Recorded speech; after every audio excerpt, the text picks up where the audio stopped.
Welcome to Beyond Church Walls. I am your host, Brad Crow. Around here, we discuss various topics from a biblical perspective and the perspective of Christ followers. Thank you for joining today, and I hope you enjoy the podcast. Hey, welcome back to another episode of Beyond Church Walls. I'm your host, Brad Crow, and thank you so much once again for tuning in to another episode. And again, I would just like to take a few moments and just thank everybody that has supported the channel, the people that take the time to watch, like, and subscribe, reach out to me and tell me that you've enjoyed it. It really does mean a lot. It encourages me to keep putting out the material because I know that it's actually making an impact on people's lives. I truly appreciate it. Last week, I talked about how we tend to approach things with this, is this right or wrong mindset. And if you haven't watched that episode, I would encourage you to go back and watch that. It really kind of bridges into what we're going to get into today. But I will kind of briefly cover on some things that were covered in that episode so that if you don't go back and watch, you can still know what's happening here.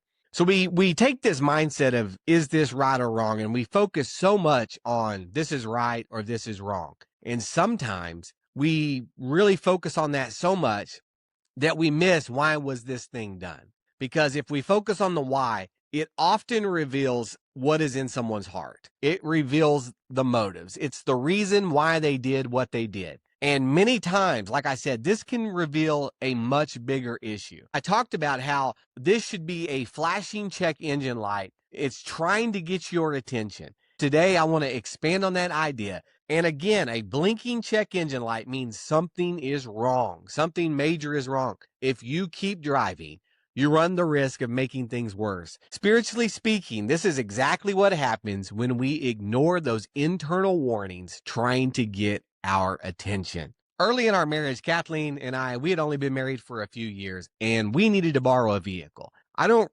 remember why we needed to borrow a vehicle or any specific reasoning behind that, but I just remember that her granddad was gracious enough to let us borrow one of his. And so Kathleen was driving this for a few days. And at some point, I don't remember if it was when she first received the car or when she was driving it for a while or when she was returning it. I don't really remember all the details. But at some point, she discovered that there was a piece of black electrical tape on the instrument cluster. And so she pulled it off. And as soon as she did, she discovered the check engine light was on. Kathleen said something about this and was told that her granddad had done this. He knew it was there. He did this because he didn't want to go get it fixed. I guess he had the car looked at. It really wasn't that big of a deal, but I guess fixing it was going to be more of a problem than he wanted to deal with. His solution was, I'll just tape over it. Kathleen was encouraged to just put the tape back where she found it. He didn't say the light wasn't there, and he didn't say everything was fine and operating like it should. I mean, obviously the check engine light was on. Something was going on. He just said he preferred the tape. It's kind of odd. Somehow in his mind, a piece of black tape was easier to look at than an orange light. I guess the tape was calm and predictable. The light, on the other hand, was an interruption. It was a demand. It was a constant reminder that something wasn't right.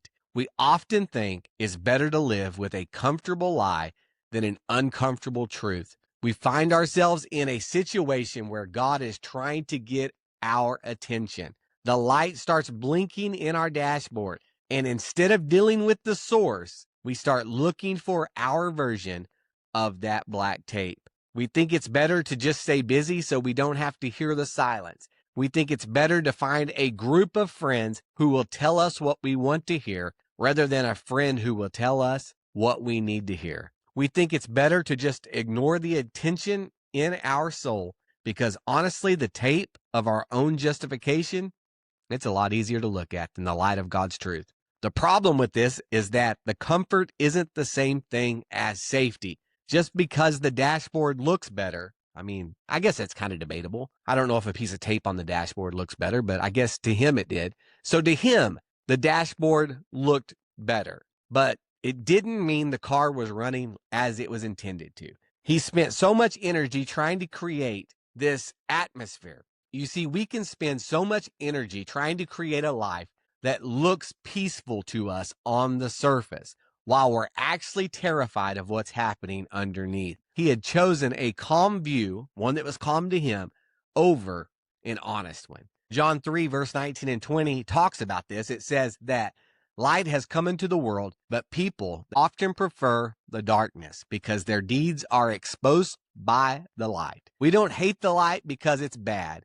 We hate it because it's accurate. It shows us exactly where we are. We'd rather look at a piece of tape for 10 years than take the time to address the real issue. But as bad as it is to cover the light, there's actually a stage that's probably more dangerous because eventually you don't even need the tape. And trust me, I know on this one. Sometimes we don't even cover it. We just get so used to it. And you know what? At first, it bothers us. Then, it's just normal. It's just another light on the dash. I think that connects to what Paul warns about in 1 Timothy chapter 4, verse number 2, when he talks about a conscience that becomes seared. Something that used to bring regular conviction slowly stops responding. We don't wake up one day and decide to ignore it. We just slowly get used to it being there. And I think this is where a lot of people end up spiritually. Things that used to bother them, it just doesn't even faze them anymore. Conviction doesn't feel as sharp. Checks in the spirit, they just get so easy to dismiss. And before long, we're not even asking, is this right or wrong? We're just trying to figure out how to keep going without dealing with what's actually going on inside of us. You see, a few years back, I got an opportunity to start working from home. With that, I wasn't driving back and forth into the office every single day. It gave me an opportunity to do something that I'd been wanting to do for a very long time. You see, when I was a senior in high school, I had a specific truck, and I got rid of that truck. And I, for a very long time, wanted to find that truck or a replacement to that truck. I wanted the same year. I wanted the same color. Those were the two things that had to be right. I looked and I looked and I looked, and I finally found one. After months of looking, I finally found one in Oklahoma City. One evening, Kathleen and I drove there to make this purchase. And if you're watching a video of the podcast, I'll throw a pic up so you can take a look at it. I still got it. I still drive it every now and then. At this point, the truck is about 30 years old, and, it's had several owners. It has had some modifications done to it. And in order not to get into any kind of legal trouble with any government agencies, I'll just say one of those modifications makes the check engine light come on. When I first bought the truck, I was going to fix this because I don't like check engine lights being on. It drives me crazy. But after a while, after driving it, after plugging in a scanner a few times and checking it, it's the same code every single time. It's just there because something is not there where it should be. The truck drives fine. It doesn't cause any issues. At first, like I said, it was annoying, but honestly, at this point, I don't even think about it. Guess what? I just drive the truck. I've gotten used to it. I've learned exactly how to ignore it. And spiritually, that's where we have to be super, super careful. And if you look at what Paul says in Ephesians 4:19, he describes a people who had lost all sensitivity. Other versions say they have become callous. Now, if you've ever tried to learn the guitar, and I picked one up within the last 6 months practicing on it, one of the things I've noticed is that at first, your fingers are brutally sore. I mean, they are so sore, but at this point, I'm starting to build up some calluses. I'm starting to get some good skin there. You know what? I can play longer. It doesn't hurt like it once did. Eventually, those strings, I can press down a lot harder than what I could at one time. The pressure's still there, but the sensitivity is kind of gone. And this is exactly what Paul is warning about in Ephesians. In the physical world, calluses are great for someone that plays the guitar. They let you play longer. But in the spiritual world, a callus, it's a disaster. It means you've gone against a conviction so many times that your heart has finally thickened to it.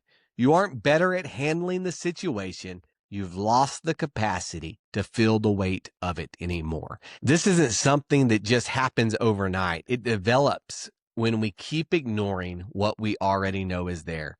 We don't wake up one day again and suddenly stop feeling conviction. We slowly learn how to live with it without responding to it. And eventually, what used to feel like a warning becomes something we can function with in the background. The reason we end up ignoring these internal warnings isn't usually because we don't know better. It's because we don't want to deal with or accept what we already know. So we start building space around it. We start forming reasons. We start finding angles. We start looking for just enough justification to make it feel okay to keep going. But remember, this blinking light, isn't just a, hey, something is wrong, get it checked out in the next 6 months. It's sounding an alarm that something needs to be addressed immediately. It's letting you know that if you keep going, the issue is likely going to get worse. Conviction isn't just information. It's not just awareness. It's a warning with weight on it. And the danger isn't that God stops speaking. It's that we get good at ignoring what he is trying to say. We learn how to keep moving while ignoring the light that is trying to get our attention. And so I'll leave you today with this thought. That blinking light is not there to annoy you. It's not there to add one more thing to your to-do list. It's there because something in your life needs attention. Something that you cannot ignore. Something that won't fix itself, because blinking lights don't ask for convenience. They don't show up at the perfect time, but they do demand a response.